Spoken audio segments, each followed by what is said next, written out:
आज के समय में एल्विश यादव का जो नाम है ना बहुत बड़ा हो चुका है। तो उनके अय्याशियाँ भी अलग लेवल पे हैं। मतलब आपके हमारी तरह की लाइफस्टाइल नहीं है उनकी। उनकी लाइफस्टाइल उस लेवल पे पहुंच चुकी है जिसकी आप कल्पना भी नहीं कर सकते। आप लोग प्यार तो उसे बहुत दे रहे हो, आप लोग ये सोच के चल रहे हो कि वो एकदम हिंदूवादी शेर है जो आपके लिए दहाड़ रहा है, पर असलियत ये नहीं रही। अब असलियत ये है कि वो एक ऐसा अवसरवादी व्यक्ति है जो सिर्फ और सिर्फ अपने निजी स्वार्थ के लिए आपका उपयोग करता है, और आज इस लेवल पे है कि उसकी अय्याशियाँ भी चरम सीमा पे। मतलब इतनी वो है जिसको आप सुनोगे जानोगे कि किस तरीके से किसी व्यक्ति को पीट देना इसके लिए आम है, किस तरीके से किसी को थप्पड़ जड़ देना इसके लिए आम है। पुलिस कंप्लेंट ये नहीं कराएगा। अगर किसी ने इसको गाली बक दी, बुरा बोल दिया, तो ये ऐसा व्यक्ति है जो वहीं पे ही ऑन द स्पॉट उसको पीट देगा, और ज़्यादा हुआ तो मार भी देगा। ये वो अपने आप को दर्शाता है कि मेरा ये गर्म खून है। जी हाँ, हम बात कर रहे हैं एल्विश यादव, एक ऐसा व्यक्ति जो कुछ भी कर सकता है, जिसमें इतना अहंकार भर चुका है। अब समझिए, कुछ समय पूर्व की बात है, आपको बहुत अच्छे से ध्यान होगा, नहीं हुआ तो मैं थोड़ा सा आपकी नॉलेज में ला देता हूँ कि पुलिस ने रेड मारी थी जहाँ पे सांप मिले थे और उसमें स्नेक्स के जो वेनम है वो बेचे जा रहे थे। इस तरह की पार्टी में वहाँ पे स्नेक्स के वेनम को दिया जा रहा था और वो उससे नशा कर रहे थे।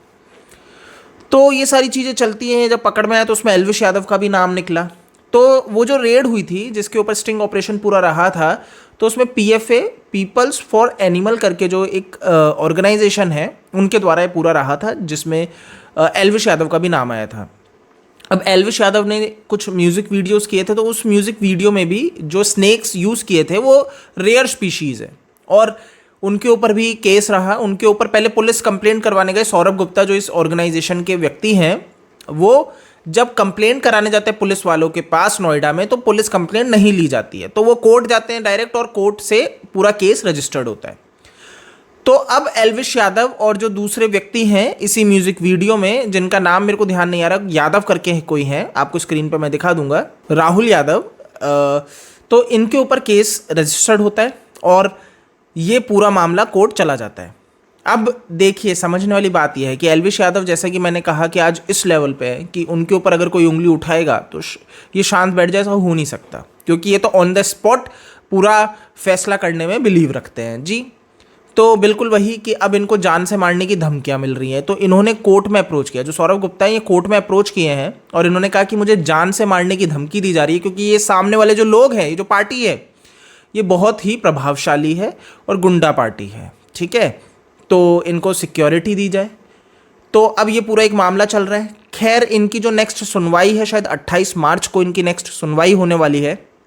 उसमें पता लगेगा, पुलिस जो जांच कर रही है वो बताएगी कि एल्विश यादव ये वैनम का पूरा कारोबार कर रहे हैं, इस तरह की कर रहे हैं, क्योंकि कुछ कॉल्स रिकॉर्डिंग में निकली थी जिसके अंदर यही पता लग रहा था कि एल्विश यादव पार्टी ऑर्गेनाइज कर रहे थे इस तरह की, जिसमें सांपों का जहर बेचा जा रहा था, जो रेयर स्पीशीज सांप थे। तो ये पूरी एक चीज चल रही है, एक लॉबी चल रही है। अगर इसमें एल्विश यादव कल्प्रिट प्रूव होते हैं, जो कि बहुत ही रेयर है, जैसे कि आपको पता है एल्विश भाई के आगे कोई बोल सकता है क्या कि उनका एक सिस्टम है और उसके नीचे सबको रहना पड़ेगा, तो वो चीज़ तो प्रदर्शित हो रही है कि अगर कोई उनके खिलाफ कंप्लेंट कर दे तो उसको धमकी मिलेगी, अगर कोई उनके लिए कुछ बोल दे तो उसको पीट दिया जाएगा, जब वो पुलिस में जाके कंप्लेंट कर दे तो पुलिस वाला बोलेगा मामले को शांत रखना, दबा के रखना, और जब मीडिया में उसकी तूल आ जाएगी तो एल्विश यादव जाके उसके साथ दोस्ती भाईचारा ऑन टॉप कर देंगे।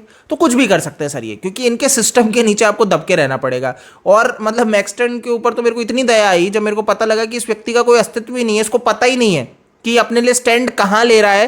पहले बोल रहा था अटेम्प्ट टू मर्डर, बाद में वो हो गया कॉम्प्लिकेटेड, मतलब मिस कम्युनिकेशन। अब आप समझिए, ये तो इनकी रिलेशनशिप है जी। तो यहाँ पे अब इन्होंने कंप्लेंट की है। एल्विश यादव के दिन तो बुरे चल रहे हैं, तो समझ में आ चुका है कि कहते हैं ना, आपके कर्म का फल आपको जरूर मिलेगा, तो इनके वही चल रहे हैं। कर्म आपके अच्छे नहीं है, क्लियर दिख रहे हैं। ठीक है, आप ये जो दर्शाने की कोशिश करते हो, हिंदू एकता जिंदाबाद और ये पता नहीं क्या क्या हैशटैग दिखाते हो, ये सोचते हुए कि जनता पागल है, मूर्ख है, जनता आपको समर्थन देगी क्योंकि आपने हिंदू शब्द का उपयोग कर दिया, क्योंकि भारत की जनसंख्या तो हिंदुओं से है।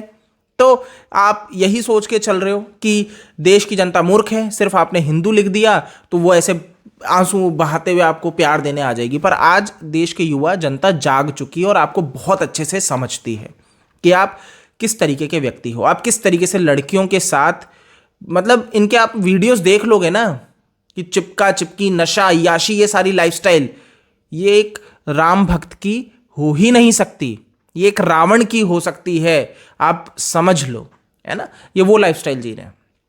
खैर, आपके हाथ में, आपको क्या लगता है, मैं ये भी जानना चाहूंगा कि आप इस एल्विश यादव का समर्थन करते हो? समर्थन करते हो तो आपके लिए अच्छा, नहीं करते तो समाज के लिए अच्छा। खैर, कमेंट में जरूर बताइएगा। जय हिंद।